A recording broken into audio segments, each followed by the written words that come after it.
حضرت بایزید بسطامی کو ایک بڑھیا نے کہا حضرت ایک مسئلہ پوچھنے آئی ہوں. کہا پوچھئے. کہا میرے گدھے کی دم اچھی ہے یا آپ کی داڑھی اچھی ہے؟ ایسا مسئلہ کوئی مجھے پوچھے پھر جانے کہاں پائے. لیکن بایزید بسطامی رو پڑے. کہا بڑھیا تیرے سوال کا جواب میرے پاس نہیں ہے، ابھی تو مجھے پتہ ہی نہیں ہے کہ میرا ماجرا کیا ہے، یہ تو مرنے کے بعد ہی بتا سکتا ہوں. حضرت بایزید کا انتقال ہو گیا. بڑھیا کو خواب میں ملے.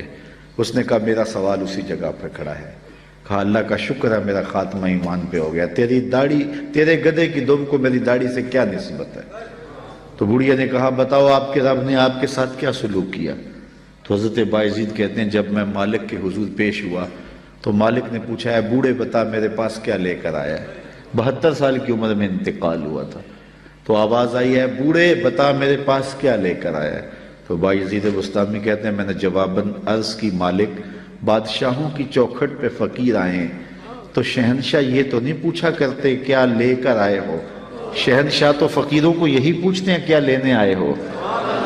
تو میں لے کر تو کچھ نہیں آیا، تیری رحمت کا سوالی بن کے آیا ہوں. تو اللہ نے بغیر حساب کے میری مغفرت فرما. تو جب تک یہ یقین نہ ہو کہ میرا انجام کیا ہے، دھڑکا تو لگا رہے، مومن کی زندگی ہے. تو کہا نیکی کرنے کے باوجود بھی ڈرتا رہے پتہ نہیں قبول ہوئی ہے کہ نہیں.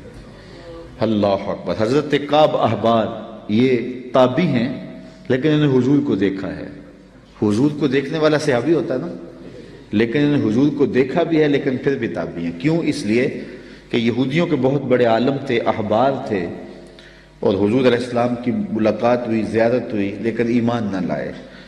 پھر حضرت عمر فاروق کے دور میں انہوں نے اسلام قبول کیا. تو حضور کو دیکھا بھی ہے لیکن صحابی نہیں، تابعی ہیں. لیکن پچھلی کتابوں کے عالم بھی تھے اور دین متین کے عالم بھی ہوئے، تو صحابہ ان سے مسائل بھی پوچھتے تھے. تو ابن عمر نے کہا اے کعب احبار یہ قرآن میں جو بار بار تقوی کا لفظ ہے اس کا کیا مطلب ہے؟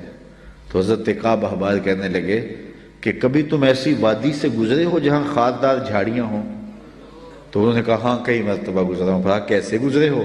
کہا میں دامن سمیٹ لیا، کوئی کانٹا میرے دامن سے الجھ نہ جائے. قال فذاک تقوی، کہا تقوی بھی اسی کا نام ہے. دنیا سے یوں گزرا جائے کہ کوئی گناہ سے دامن آلودہ نہ ہونے پائے. جگہ جگہ جھاڑیاں ہیں، جگہ جگہ کانٹے بھری گناہوں بھری جھاڑیاں ہیں، دعوتیں گناہ دیتی ہیں، توجہ کھینچتی ہیں، دل کھینچتی ہیں، لیکن بچ بچ کے نظریں بچا کے گزر جایا جائے. یہ ہے تقوی. دنیا میں رہ کر بھی دنیا سے بچا جائے. دنیا کے ترک کرنے کا نام کمال نہیں ہے، دنیا میں رہ کے دنیا کی خرابیوں سے بچنے کا نام کمال ہے. کمال اس مرغابی کا ہے جو پانی میں رہتی بھی ہے لیکن پانی کو پروں میں جذب بھی نہیں ہونے دیتی. صوفیہ فرماتے ہیں دنیا میں ایسے رہو جس طرح کشتی پانی میں رہتی ہے، پانی میں رہتی ہے لیکن پانی کو اپنے اندر نہیں آنے دیتی. کشتی میں پانی رہے تو خیر ہے، خود بھی ترے گی، اوروں کو بھی ترائے گی، لیکن اگر پانی کشتی میں آ گیا تو کشتی اور اس کے سواروں کو لے ڈوبے گا. کہا دنیا میں تم رہو، دنیا تمہارے اندر نہ رہے. اللہ اکبر. اگر دنیا تمہارے اندر آگے پھر پلے بچے گا کچھ نہیں.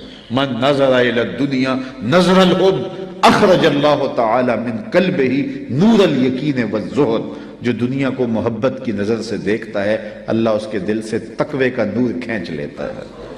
پھر اس کے سجدے رسمی رہ جاتے ہیں، اس کی نمازیں دکھاوے کی رہ جاتی ہیں، پھر اس کے سارے اعمال بس رسمی رہ جاتے ہیں. پھر نہ سجدے کی لذت باقی بچتی ہے، نہ رکوع اور قیام کا لطف باقی رہتا ہے.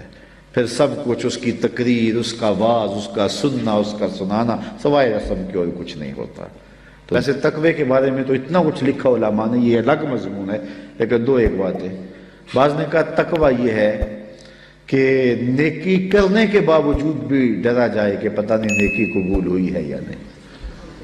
نیکی کرنے کے باوجود بھی یہ کیفیت ہو. بعض لوگ نیکی کر کے پھول جاتے ہیں، اور کسی نے 2 نمازیں زیادہ پڑھ لی تو بے نمازیوں کو حقیر سمجھنے لگ جاتے ہیں. نیکی کرنے کے بعد پھولنا نہیں ہے، نیکی کرنے کے بعد بھی خوف رہے پتہ نہیں قبول بھی ہوئی ہے کہ نہیں.